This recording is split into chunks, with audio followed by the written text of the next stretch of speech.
Hi, I'm Terri Murphy for Realty Times, senior editor for Realty Times Women in Business, Women in Real Estate, in the men's room with Murph. We have a great guy in the men's room. His name is Michael Lucarelli.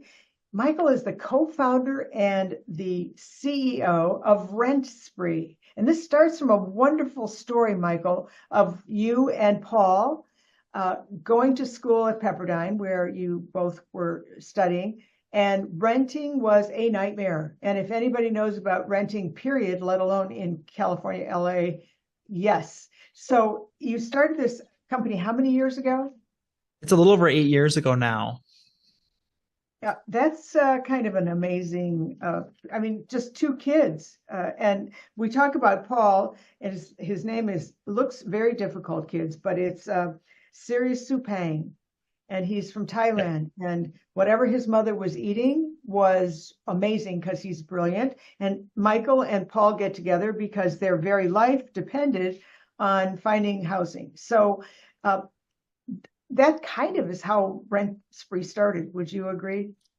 100% typical sort of entrepreneurship story. We were trying to do something and experienced a pain point, and there was no solution out there. And for me, my own personal story is actually I relocated to California around that time, 9 years ago or so.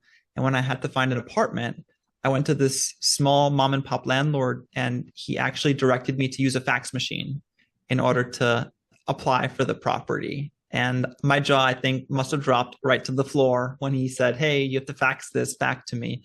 So it was just kind of looking at things like that. And we didn't have much background in real estate by that point. So it also, I think, helped us to question a lot, where I think just looking at things from an outsider, we weren't just like, oh, well, that's how things are, or that's just the way things have always been, and it is what it is. We were really questioning, hey, why are we using fax machines? Why is everything paper and pen? Why is it manual based for all these processes that are really very important for a huge segment of the rental market? Well, you deal with individuals. I just want to read that your goal was to reimagine, I like this, how people rent homes by pioneering a new rental platform that allows agents, landlords, and renters to interact seamlessly. Correct. Yes, I mean, because I'm a landlord and I've rented and I know it's crazy. They want everything but a blood type to figure it out. And now you've done this incredible platform, and you're so successful that you were shown up in the Los Angeles Business Journal, 20s in their 20s, Aspire Alumni Entrepreneur of the Year, Riz Media, hello, real estate newsmaker at Forbes. I mean, come on, you guys have done this revolutionary thing. And as a small mom and pop, this is not corporate mostly. Um, they Correct. they don't even know what's new. I mean, if they're using a fax machine, but so RentSpree's origination, pretty much your strategy was to make it easier. What real problem was RentSpree trying to solve? And I think there's a couple different ways to look at this. And yes, on one hand, as a renter, you don't want to have to fill out papers and scan and fax them back. But what we ended up really looking at more so was on the property representative side. And what most people, and I want to clue into what you said, and when you talked about our vision, which is really helping agents, landlords, and renters collaborate better together. And so if you fast forward after we got the initial idea, I also ended up getting my real estate license back then. And I was hanging my license at a local Remax. And I wasn't working as an agent. I wasn't a top 1% performing agent. I didn't do any transactions. But what I did do was sit with all the agents in my local Remax at that time. And I started noticing that all the top agents, they had a dirty secret. And that was that they all worked with rentals on a very, very regular basis. And yes, they were focusing on representing buyers and sellers, but they did so many rentals on a very, very regular basis where it was just a good way for them to make a little bit of income. And this was actually the way that they built their networks from the ground up at the start. So I kind of started seeing that you did have all these agents working with rentals, but and I don't want to throw a broker under the bus, but he didn't really have much idea of this. He was kind of focusing on bigger and better things. So he didn't give much attention to all the rentals that the agents were doing. And so as a result of that, there's really no tools for these agents to handle the rental process. So that's where they spend so much time on it. very cumbersome. It can also become a challenge to maintain compliance when you're working with rentals and there's no process in place. When you add that to the fact that these are agents that do focus on buying and selling, they're not really like a property manager or rental professional. Totally So they also different. don't really have the knowledge too. So that was kind of the problems that we saw on the agent side, which was really what we honed in on. So what part of RentSpree might help with the property management? Because you and I both know it's different from state to state. There's different laws. I'm having had a license longer than you've been alive. I know there's just all these there's these places you can really mess up. So how do you manage that? Yeah, so I think it starts from the security of the information for me, where really we want to make sure that, yes, the agent and landlord, they want to get the information that's needed to make a decision, but really limiting what's beyond that. And so the two really key pieces of information that we honed in on at the first were number one, the social security number. And I'm not going to throw names out there, but in the past, you had to write the social security number on the application when you fill it out to apply for a property. And so you had all these agents that they actually are harboring the social security number for like dozens of renters. And so they're not like, again, like necessarily storing these things properly or disposing of them or like sending it around the right ways in a secure manner.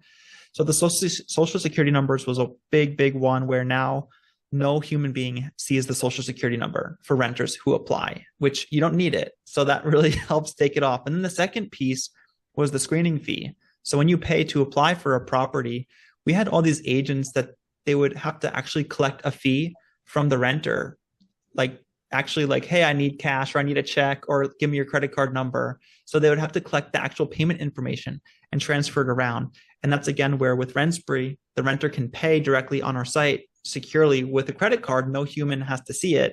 And so those are the two kind of key important pieces that really take the burden off of the agent, if I have to say. So brilliant. I mean, because if you're smart as an agent, at some point people rent for a reason, but not usually for the rest of their lives. So how good for you? Well, the current housing situation in the United States, of course, changed with COVID and everything else happening as it pertains to rentals. How are the for sale and the rental markets even mildly connected? And you hit the nail on the head, Terri, when you said that. It's really like a two-sided coin where you see a lot of impacts of the for sale market impact rentals and vice versa.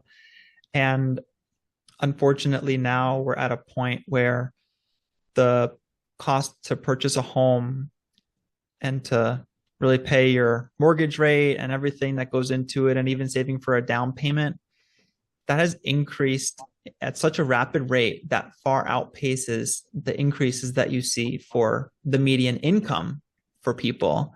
So basically, it just became way more unaffordable to be able to purchase a home compared to people's incomes.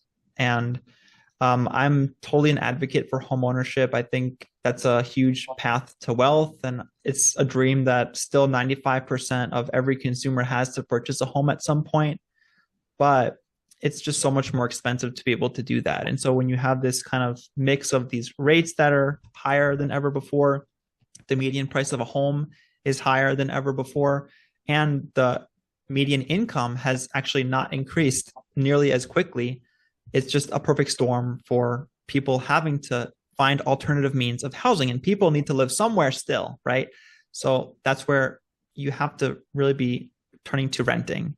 And even though renting is expensive, it's far less expensive than purchasing a home for many people when you take everything into account. And so we just want to support really what needs to happen for housing in general, where people need to find a place to live. Well, we share that because food, shelter, and clothing, most important things. So what do you think the biggest misconceptions are about the rental market? I know that there's a certain bias when you find out somebody's renting and not owning. What do you see?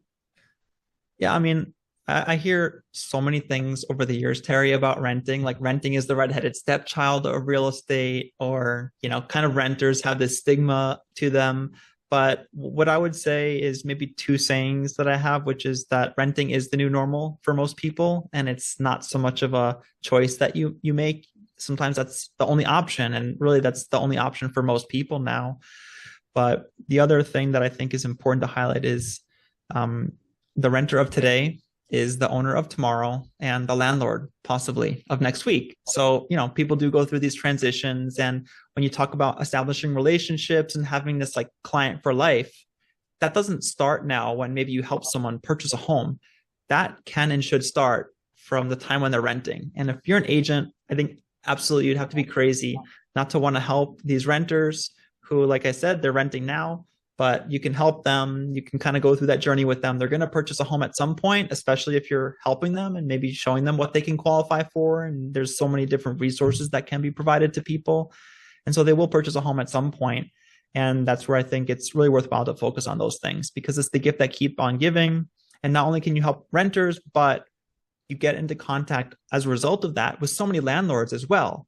And what are landlords? Landlords are basically oftentimes investors, and investors buy and sell properties on a somewhat regular basis too. So it's the double-edged sword with the renters that you can help who will become buyers, and you can meet so many different landlords. And this is, again, going back to my days at the RE/MAX office. So many of the agents, like I said, that were successful, this is the playbook. It's tried and true. I didn't make it up. We just want to help make it easier for these agents to actually go through this in a more efficient and compliant way. That is such a brilliant way for an initiative to help people, because, having listed and sold real estate for many years, I can just tell you that so often it's about building relationships, and more than ever. And you're right. I mean, lives change every moment. I mean, every moment people get married, they get divorced, they have babies, mom moves in. I mean, all of that happens. So what do you think of some of the recent key initiatives, and how do they pertain to the challenges in the marketplace? Would you just talk about, well, especially in California, affordability is number one. Oh, yikes. Yeah, I think one of the things that we really look at, like you said, and it can be tied to affordability as well, but one of the things that can keep some renters down and prevent them from actually moving on to be able to purchase a home is really their credit worthiness. I think this is one factor. Obviously, there's income, and those things are a little bit more challenging to solve, I think. But we're very interested now in this concept of rent payment reporting. And for those that are not familiar with rent payment reporting, you might not know that when renters are making on-time rental payments every month, these are not reported to any of the credit bureaus at all right now, for the most part. But hey, if you were making a payment on a student loan or a car payment or a mortgage, these on-time payments are all reported to the credit bureaus. And so that helps build your history, build your credit score, that you're making on-time payments. So this is a really key initiative that we've implemented recently, where renters that are paying rent through RentSpree, for no additional cost to them, we actually report their on-time payments to the credit bureaus. So it's like a value add for them that's really powerful. So then now, for the first time ever, these renters can actually have a way to build their credit, build their history. And as a result of that, it puts them in a better position to be able to afford things. And housing is just one thing, right? But maybe you want to actually get a loan for a car, or maybe you want to be able to take a loan for something else, or open up a credit card or something like that, where you might not have access to those things, but for being able to build your credit through your on-time rental payments that RentSpree can report for you too. So it's like a really important win-win-win. And obviously that helps the agents, right? Because now they have consumers that they can work with that may be more creditworthy, and they can qualify for a better rate in this difficult environment. That is such a brilliant opportunity, because you're right. I mean, if you can pay rent for 3 years, you certainly can pay a mortgage payment or pay a loan payment. So bless your heart, as we'd say in the South. So tell me, what's RentSpree's vision for, say, the next 2 to 5 years? Yeah, I mean, for us, we really just want to help as many people as possible to streamline this process. And where we're kind of what we're working on now is really putting the pieces together to solidify these relationships, so that it's getting beyond something that's transactional today, which is that, hey, I helped you find this property. But like you mentioned, a really important keyword, which is the relationships between people. Right. And helping facilitate these relationships is really, really important. And so even like with the example that I just mentioned, with this concept of reporting rental payments, well, the agent is the one who would have basically invited a renter onto the RentSpree platform. And so we want to really tie back those benefits of RentSpree and actually have the renter attribute those benefits to their agent that they worked with. And so we want to basically create value add and have these consumers, whether it be a renter or a landlord, to tie back these benefits to their agent and know exactly who their agent was that they can reconnect with when the time comes for them to be able to purchase a home. So we're really working on building these relationships, looking at these handoff points. And I gave an example of the renter side, but for landlords, after the agent finds and qualifies a tenant, well, then the landlord needs to start collecting rent. And then they might need to handle things like, hey, tenant management or maintenance requests. And hey, RentSpree helps with those things too. We have free tools for landlords that do that. And so we want to provide those to landlords, but again, tying back that benefit to the agent as someone who provided it to their clients. Wow, that's so cool. So, Michael, I just am so impressed with this platform. And if somebody, an agent or a landlord that's watching this in our community, what would be the best way to learn more about RentSpree or apply or be able to avail themselves of the services? Yeah, number one, I would say go to rentspree.com and you can learn all about it. We also have, for those that are interested in more of the MLS side too, we have a podcast where I'll talk to some MLS execs. Also, it's Closing Time podcast by RentSpree. And for most of you that are agents out there, we work with most of the largest MLSs in the country. So you might find RentSpree in your MLS already. And if it's in there, definitely you can check it out there too. Well, you've been featured in the Los Angeles Times, NBC, and Housing Wire, The Real Deal. You've been around. If somebody wanted to have you speak or join them on a video or a podcast or a speaking engagement, what would be the best way to reach you? Yeah, you can email me. My email is just michael@rentspree.com. I'm available and definitely love hearing from people for any reason, feedback, opportunities just to chat. So definitely don't hesitate to reach out to me. And I just want to kind of say also that as we're talking about all these great things that RentSpree is doing and some of the successes that we've had, it's a huge kudos and credit to our team. We have a very large team who works really hard to get these things done. And so I take a small amount of credit for the things that we've achieved. And really a lot of it is to do to Paul, my co-founder, and so many of the other people here that we have at RentSpree that really care a lot about waking up and they're excited to achieve the vision that we've kind of talked about today here. I so agree with you. And I know Realty Times is all about getting the word out, showcasing the kinds of things that make people have a life by design. And nothing's more important than having a place that's yours.